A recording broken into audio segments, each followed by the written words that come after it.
verdad es que hoy me siento como el humorista argentino Verdaguer, que iniciando una de sus actuaciones decía: sé lo que tengo que hacer, pero no por dónde empezar. Así que buenas noches y hasta otro día. Buenas noches. Adiós.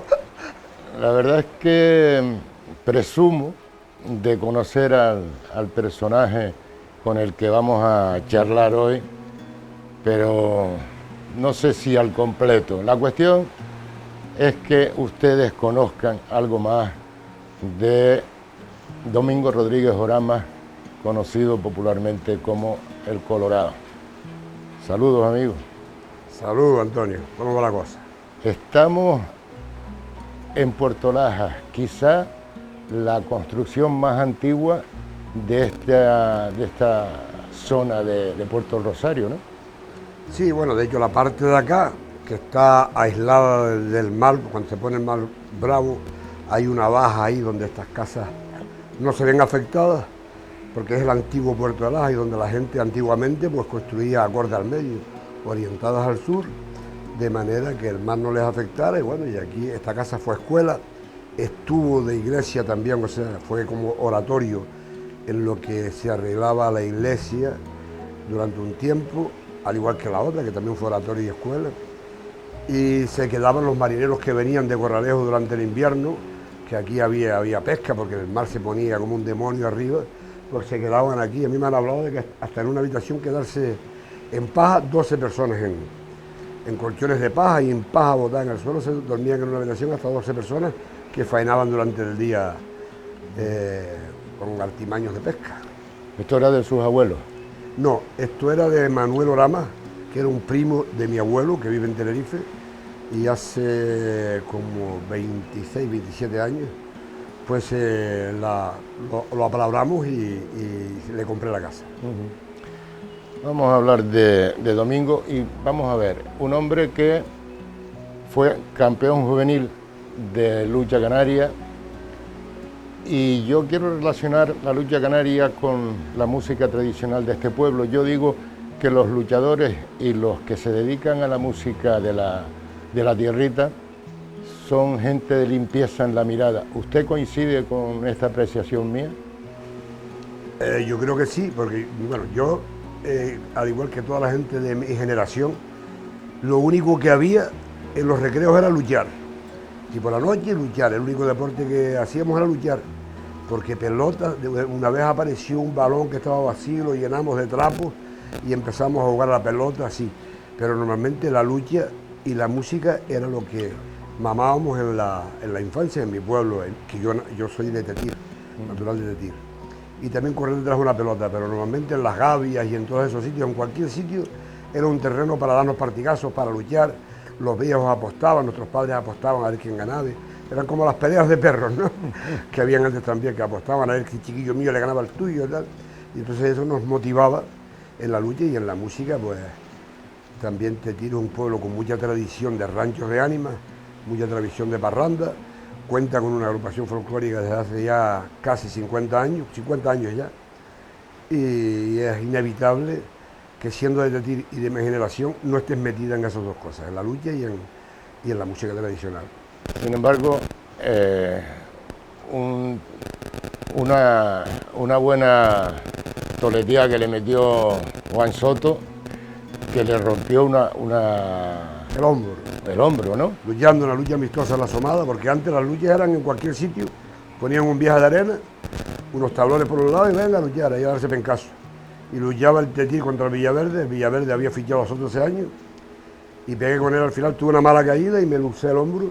Soto dice gracias a mí tocas el timbre, porque, bueno, gracias a que abandoné la lucha, que era el principal objetivo mío, era la lucha, me gustaba mucho, pues entonces empecé a tocar cuerdas, la bandurria, a dedicarme más profesionalmente, porque yo ya tocaba la bandurria desde chico, ¿no? La bandurria y la guitarra, pero ya empecé a tomarme la música como profesión, y mira, todavía sigo en la lucha. Sí, pero antes de eso, un curso de guitarra en la isla de Lanzarote cambió tu vida radicalmente, ¿no? Sí, estaba en el kiosco de la iglesia y veo en el periódico, curso de guitarra para todos los niveles. No hace falta saber solfeo, yo no tenía ni idea. Y digo, pues, tenía una semana libre, casualmente tocaba en una orquesta y trabajaba en Iberia. Digo, pues voy para allá. Tenía 18 años. Tenía un 600, fui para Lanzarote y allí conocí a Blas Sánchez y al Guitar Consort de París, una orquesta de guitarra. Y yo me quedé alucinando con aquello y digo, esto es lo que yo estaba esperando. Y entonces ya moví los hilos para irme a París y me fui a estudiar con Blas Sánchez, que era el director del Guitar Consort de París y el que me animó para que trabajara con él.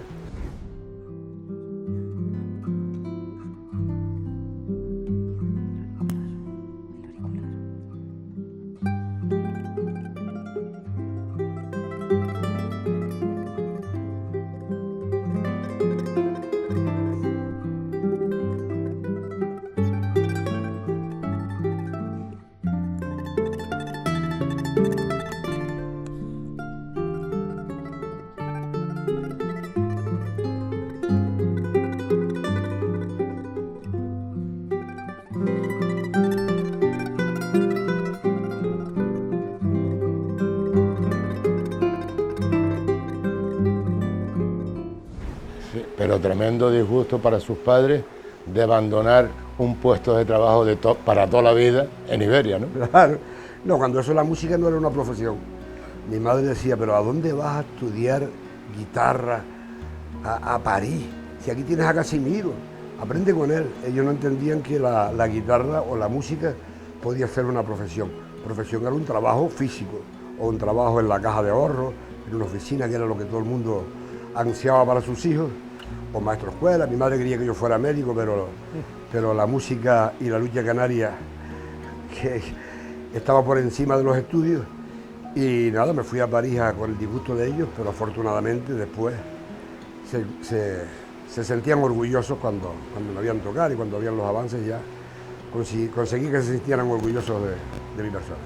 Y ya conocía a Blas Sánchez, pero Blas Sánchez en París pues fue de alguna manera el padre de otros tantos que hicieron guitarra clásica como tú, ¿no?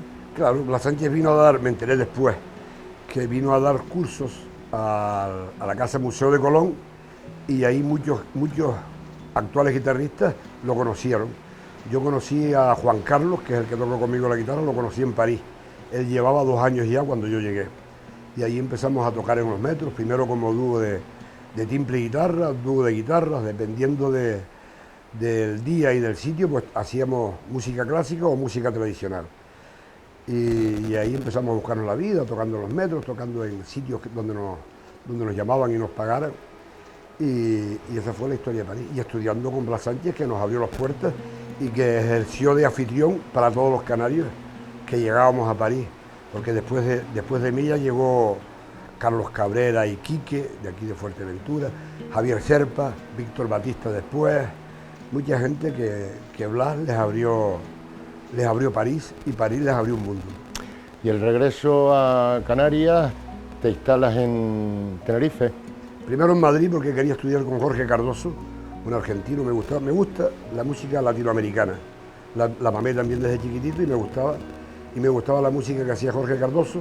Estaba en Madrid, estuve allí 2 años y ya regresé a Tenerife, y de regreso a Tenerife es cuando tropiezo con el timple, cuando ya empiezo a darme cuenta de que el timple tenía un camino amplio por descubrir, a pesar de todo lo que habían hecho los timplistas anteriores, y ya me empiezo a investigar en él, a trabajar con él y a compartir conciertos de timple con conciertos de guitarra.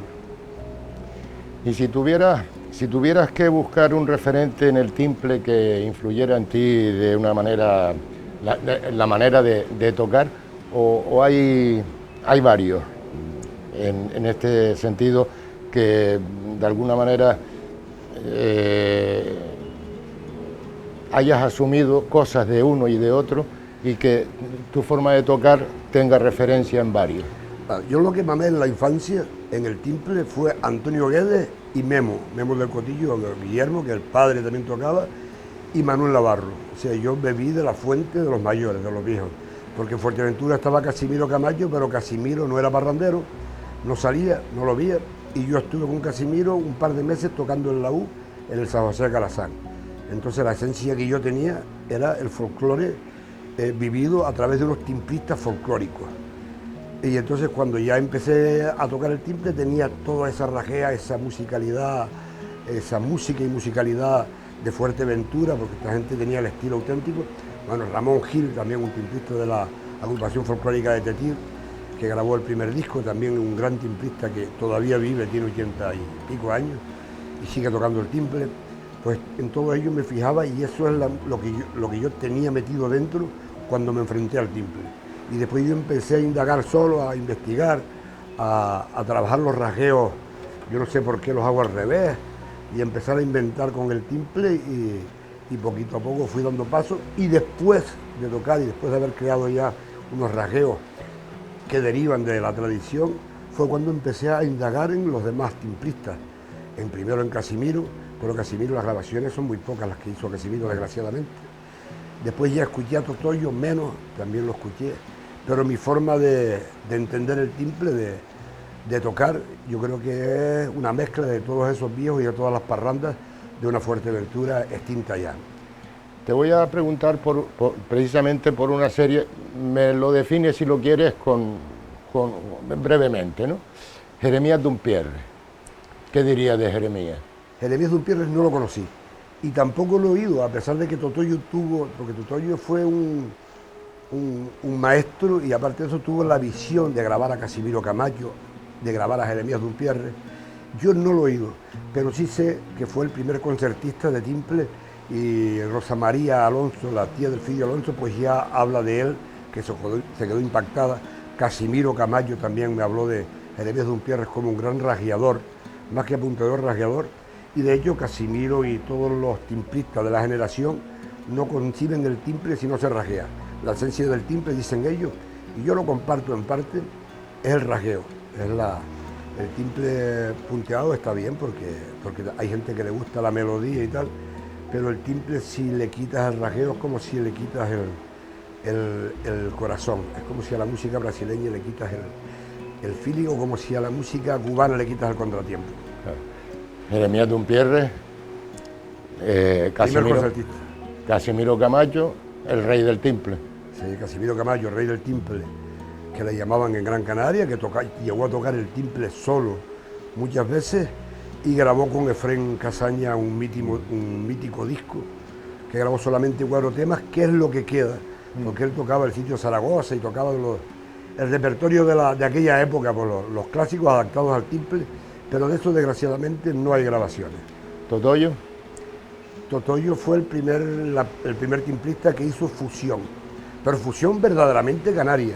Yo a Totoyo lo admiro, salvando su carácter, que a mí también me gustaba, porque de vez en cuando hay que tener carácter para protestar y para decir las cosas, las verdades, y él las decía como puños, y como todos nos equivocamos, pero fusionó.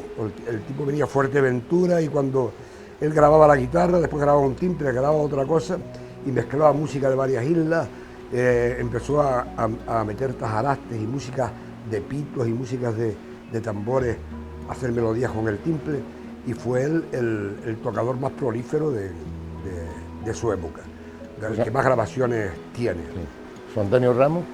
José Antonio Ramos fue un innovador. José Antonio Ramos fue lo primero que amplificó el timbre. Y segundo, José Antonio Ramos no viene de la tradición, él no quería hacer tradición. Él se crió en el Cuasquía y tocando la Orquesta Deliciosa, tenía una gran imaginación, compuso muchas cosas que todo el mundo sigue tocando. Los niños, de hecho, les pones música de todo y oyen a José Antonio y quieren tocarlo. Tenía algo en sus composiciones que llamaba la atención y tenía mucha fuerza y mucha valentía. Y una visión de futuro, no le tenía miedo a nada, grabó con grandes y cuando se proponía algo iba a por ello. Tenía muchos sueños, muchas ideas y mucha capacidad de trabajo.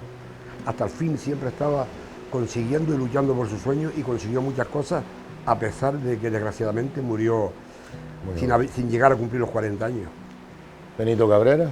Benito Cabrera es el clásico, el timplista que tiene raíces conejeras venezolanas y que digamos es la limpieza, la esencia, la finura el que tocó con la Sinfónica, aunque ya creo que Casimiro había tocado una vez, Andrés Macías también, pero bueno, el que llevó el timple en la categoría de concierto, que adaptó cosas de Vivaldi y que tiene unas composiciones también muy como Nube de Hielo, que son muy pegadizas, muy llevaderas, pues Benito Cabrera está en esa época. Coincidimos, yo creo que en esa época coincidimos tres timplistas que éramos diferentes en la forma de ser, en la forma de sentir y de diferentes islas, y definen a diferentes personalidades como formas de ser. Entonces yo creo que eso, que nos llevamos bien, que no había competitividad, sino nosotros entendimos el timple como que teníamos que enseñarlo, porque el timple era una cosa que no nos pertenecía, y si queríamos seguir nosotros pues trabajando como timplistas teníamos que crear cantera, que fue lo que desgraciadamente no pasó con la generación anterior de grandes timplistas. Lo entendimos así, trabajamos juntos, hicimos muchos proyectos y con nuestra forma de entender la música del timple en un momento donde Canarias buscaba patrones de identidad, que aparece el timple y aparecen tres formas nuevas de tocarlo, pues yo creo que dimos en el clavo y hoy en día pues hay muchos timplistas. Sí, y de esa cantera podemos mencionar a dos, por ejemplo, Altair Páez o Germán López. Sí, también son dos formas diferentes de tocar. Todo el mundo, claro, es que ahora es un poquito difícil encontrarse tu sello, porque ya siempre te comparan o con Benito Cabrera o con José Antonio Ramos o con el Colorado. Hay gente que está buscando su personalidad y lo consigue y están siendo ellos mismos, y hay gente que todavía no han logrado a lo mejor quitarse el sello de la estigma de los maestros, que en este caso puede ser Benito, puede ser José Antonio o puede ser el Domingo Colorado, que los tres nos dedicamos a dar clases.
Claro, y el timple desde luego empieza a trascender más allá del folclore puro y duro.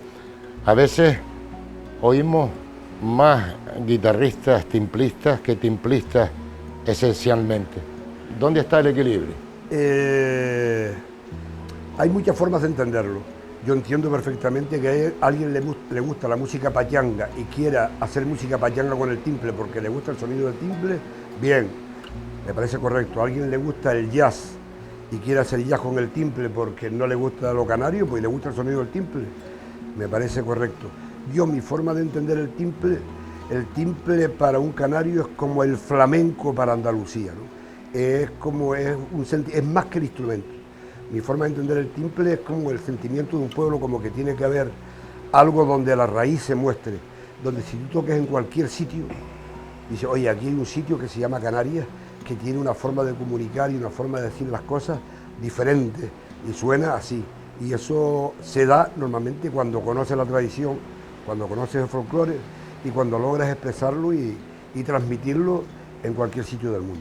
También es verdad que después en todas estas cosas el timple tuvo un auge donde tuvo un apoyo gubernamental bastante potente, y entonces hubo mucha gente que se sumó al carro, porque siempre se suman.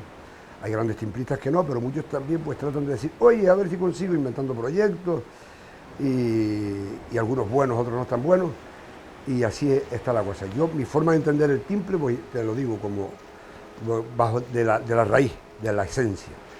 guitarra clásica que no le pierdes la cara al timple. Rasgueas, repiqueas, transcribes obras y adaptas al timple solista. ¿Cómo tendría que ser la escuela del timple para que no pierda esencia o que le falta, por ejemplo? Yo creo que las escuelas de timple, todas las escuelas de timple, todos los profesores deberían de saber tocar el timple y de haber mamado la esencia. No es posible que estén dando clases de timple guitarristas que no conocen a Totoyo, que no conozcan a Casimiro, que no conozcan a Rojita, a Aldana, a Ramón Gil, a Agrícola, a toda esa gente que nos predecesió, que estaba antes que nosotros, para no trabarme. Pues yo creo que deberían, hay muchos guitarristas clásicos que acaban la carrera y desgraciadamente no encuentran trabajo. Entonces se meten en el folclore y antes de aprender de la esencia y de la raíz, de esos rasgueos que tanto en guitarra como las púas, como el timple, de la esencia, pues empiezan a enseñar a esta gente a colocar la mano, a señores mayores, y en vez de aprender y tratar de todo eso, pues transmitirlo, esa forma de sentir, esa forma de tocar y esa forma de rasguear. Yo creo que la escuela la tienen que hacer los timplistas bebiendo de la esencia.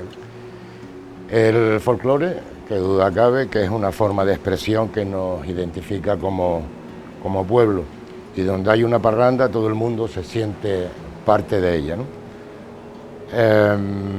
Nos estamos dejando alejando de esa idea. ¿Ha cambiado la forma de tocar en parrandas? Sí, porque las referencias ahora son por los grupos más oídos. O sea, ¿quién no se influencia de los sabandeños? Que ha sido una bendición, pero al mismo tiempo cuando tratas de imitarlo, tú dices, bueno, el folclore tradicional, el folclore local de sitio Fuerteventura, las piezas eran diferentes, las del sur, las del norte, las del centro. Cada pueblo tenía una forma de tocar porque eran localismo. Eso desgraciadamente se ha perdido. Y también la causa es que no se puede luchar contra un crecimiento tan atroz y tan brutal como el que han tenido las islas en los últimos años. O sea, Fuerteventura pasó de tener 20.000 habitantes a tener 100 y pico mil habitantes. Entonces, ¿quién lucha contra eso? Se trata de mantener en escuelas y tal, y la idea es buena y se mantiene, pero no es fácil que se mantenga en la calle y que tenga la pervivencia que se respire y que sea parte de la vida cotidiana como lo fue. Hombre, antes oíamos hablar un isleño y desde que empezaba a hablar sabíamos de qué isla era. Con la música también, o sea, los toques muy particulares de cada una de las islas. Bien, es verdad, el crecimiento poblacional, pues, pero no es un peligro, no es una pena que esto ocurra, que se pierdan, por ejemplo, una folía. Una folía ahora mismo se canta igual en cualquier sitio, mientras que entonces, o antes, había unas muy definidas en Tenerife, por ejemplo, en Gran Canaria, La Palma, que eran más pausadas, Fuerteventura, y Lanzarote igual, ¿no? Sí, es una pena, afortunadamente, ahora hay una juventud maravillosa que se está dando cuenta de que tiene que jalar para la tierra y que tiene que retroceder, o sea, tiene que beber de la fuente, y hay mucha gente que está cogiendo estilos, que están escuchando a Navarro, a Ferrera, que están imitando en principio a esta gente para entre todos estas fuentes de sabiduría, pues ellos crear su propio estilo, pero que suene a raíz. Hay una gente nueva, tanto en Lanzarote como en Fuerteventura, que es la parte que yo más domino, y están por la labor. Y yo creo que hay muchas grabaciones, se ha hecho un trabajo de campo interesante, y con los medios que tenemos a nuestro alcance, los medios cibernéticos, pues el que quiera esa fuente, pues la tiene a su alcance y puede beber de la raíz y recuperar estilos que desgraciadamente se han perdido. Otros son irrecuperables, pero bueno, todavía hay esperanza. Antes hablábamos de timplistas, ahora quiero hablar de solistas, sobre todo majoreros. Manuel Navarro, Manuel Ferrera, Pedro García, Santiago y Ramón Martín, qué sé yo, un montón. ¿Qué diría? Esos son, por ejemplo, cuando hablaba con mi padre o cuando hablaba con Navarro, cuando hablo con Casimiro y le pregunto por los cantadores de ahora, ellos me dicen, antes sí eran cantadores. De hecho, Casimiro Camacho le preguntaban, pero Casimiro, ¿por qué ahora canta y antes no cantaba? Y él dice, porque ahora no hay cantadores, porque antes había cantadores. Lo que y dice. Canta bonito. Y Casimiro canta bonito, se destapó, canta ahora, cuando joven no cantaba. Pero bueno, no es que ahora no haya cantadores, sino que ellos estaban acostumbrados a un estilo maravilloso. Y antes, como decía Domingos Peña una vez, dice, fuerte voz tiene ese hombre. Dice, claro, si no la gasta. Estaban todo el día en la montaña cuidando cabras, y imaginando cantares, imaginando coplas, con la música que ellos tenían en la cabeza, que eran folías, isas, malagueñas, con las piezas tradicionales. Imaginaban la música, entonces cuando llegaban a las fiestas de los pueblos, habían el chorro de voz aquel, y eso era impresionante, ¿no? Navarro tenía un estilo, una forma de cantar único, admirado, querido en todas las islas. Ferrera, que era más del sur. Eran estilos personales, pero que tú intuías la esencia. De hecho, por ejemplo, Domingos Peña, que cantaba, a veces se iba de medida, porque era un pastor que nunca supo tocar, se iba de medida, pues cantando con Dacio Ferrera, una vez aquí que le hicieron un homenaje a don Pedro García, empezó a cantar Domingo afinadito, aunque se iba de medida, pero con un gesto, un estilo, y Dacio, que estaba allí, le escuché decir, ¡qué bonito! Dacio. Sí, señor.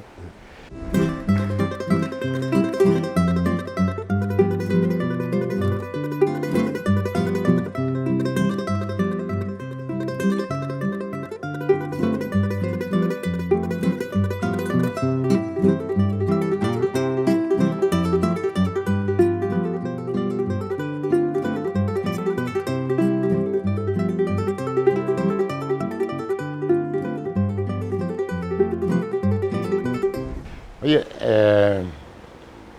la tecnología, pues lógicamente, ha llegado a mostrar nuestra música a través de la ventana mágica esa de la televisión, y un programa con el que todos nos identificamos, programa Tenderete, donde tú participaste, me parece que era todavía en blanco y negro, Sí, en la Casa de los Coroneles en Fuerteventura, tocando púa. No, en la Casa del Coronel toqué el requinto. O requinto. Antes toqué la púa sería la Feria del Atlántico. Pues Que posiblemente. toqué Sí, claro. primero una bandurria y el segundo un laúd. ¿Qué podemos decir? ¿Qué contribución ha dado Tenderete, por ejemplo? A ver, a mí sinceramente me gustaban aquellos tenderetes de antes, cuando iba. No había tanta prueba de sonido, tanta historia, tan todo cronometrado. No tenías que ponerte al micro y repite, sino para adelante. Y lo que salga era un riesgo que se asumía, la gente lo tomaba con esa responsabilidad. A veces te salía bien, a veces te salía mal, pero era un tenderete mucho más fresco y más real, donde es que ahora muchas veces, como dice, parece que está todo demasiado puesto, demasiado enlatado, demasiado hecho. Y también es verdad que la música, lo que yo no digo que estén todo el rato tocando folías, isas y malagueñas, pero que hay muchas cosas, mucha música canaria que no la escuche, mucha gente que no ve esos programas, porque dice, muchachos, si ya para escuchar una folía hay que echar una estancia. Sí. Domingo, vamos a ver. Vamos a ir terminando, pero yo quiero hablar, sé que no paras la pata, estás, afortunadamente, te siguen llamando de todas las islas, ahora creo que te vas al extranjero, a México y a Paraguay o Argentina y por ahí. Uruguay. Pero esto evidentemente te quita tiempo para atender a los calderos que tienes al fuego al mismo tiempo, o como diríamos en Fuerteventura, tienes varios tostadores al fuego. ¿Para cuándo la conclusión de Manuel Navarro, Cantos y Cuentos, siglo XX? Eso es una cosa que se quedó en el tintero. Salió un doble disco con los cuentos y cantando él y los cuentos, y afortunadamente es una fuente de recopilación donde la gente puede recurrir a eso. La idea de Por Veredas de Fuerteventura, que era de hacer una película, pues se quedó ahí en el tintero porque no conseguimos la subvención suficiente para sacarla, para hacerla como nosotros queríamos, y lo dejamos pendiente, y ahí está ese dinero todavía, que quedan como unos 8 o 9 mil euros, está puesto en una cuenta que lo tiene la Agrupación Folclórica de Tetil, para en un futuro pues tratar de hacer algo que tenga que ver con la tradición, si eso no, porque han muerto la mayoría de la gente, a pesar de que hay muchas cosas grabadas que están ahí, afortunadamente no se pierden, pero sí para hacer algo donde el valor patrimonial oral, la oralidad de Fuerteventura, pues quede puesta, donde quede en un sitio, en un marco donde la gente pueda recuperar la memoria. Hay que ponerse, como hay que ponerse también para concluir un proyecto de la posición de las manos de los timplistas. Sí, eso estamos ahora, bueno, es una idea que tengo hace muchos años. Afortunadamente, desde que la empecé a gestar en la cabeza, empecé a grabar a mucha gente los rajeos, de dónde vienen, cómo se tocaban, porque muchas veces nosotros pensamos que inventamos muchas cosas y no, resulta que estaban inventadas. Entonces, con esa idea empecé a grabar manos derechas, manos izquierdas, y sobre todo de muchos señores mayores, y tengo ahí un archivo muy importante que ahora, con un proyecto del Gobierno de Canarias, ahora ha dado una subvención para este tipo de cosas, pues entonces yo creo que dentro de poco ese es el primero que verá la luz, junto con discos y con trabajo. Uno tiene muchos calderos al fuego, pero tiene que ir guardando cosas y priorizando, y después deja. También tengo un método ahí hace muchos años en el tintero, pero bueno, sueños siempre existen y es bueno seguir teniendo sueños. A veces aparece un sueño esta noche y lo cumplo antes que uno que tengo hace años, pero están en el cajón, que de vez en cuando levanto la tapa y voy sacándolo. Y vamos a seguir soñando. ¿Es posible una segunda parte del programa de televisión para la cantina? Sí, es posible. Lo que pasa es que mi idea al hacer el programa para la cantina era hacer un año, hacer unos 20, 25 programas y grabar a unos cuantos personas mayores, como Ramón Martín, Santiago Martín no llegó a tiempo, pero Rafaelito del Toro. Quise grabar a los 7 violinistas que quedaban y afortunadamente los grabé, porque ya no quedan sino 2 que no pueden tocar, de los antiguos, de la antigua escuela. Afortunadamente pude grabarlos a todos y están ahí, y yo creo que hay un trabajo de recopilación hecho. Ahora yo creo que un programa de eso sigue teniendo cabida, y un programa más actual. Hay mucha gente todavía,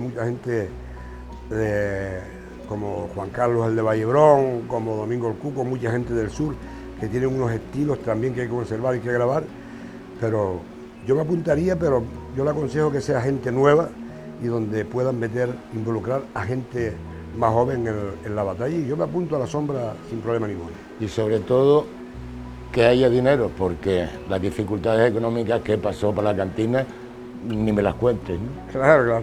Ahí tenía yo que ir por los pueblos buscando, creando equipos, grupos que ya no existían, reunirlos.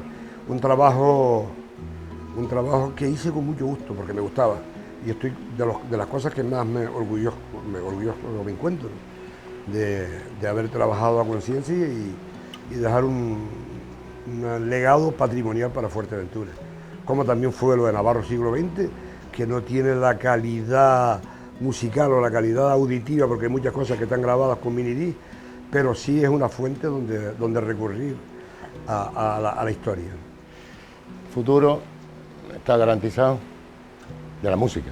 El futuro de la música, sí, lo que depende muchas veces de los monitores y el amor que los maestros de folclore le pongan a lo que hace.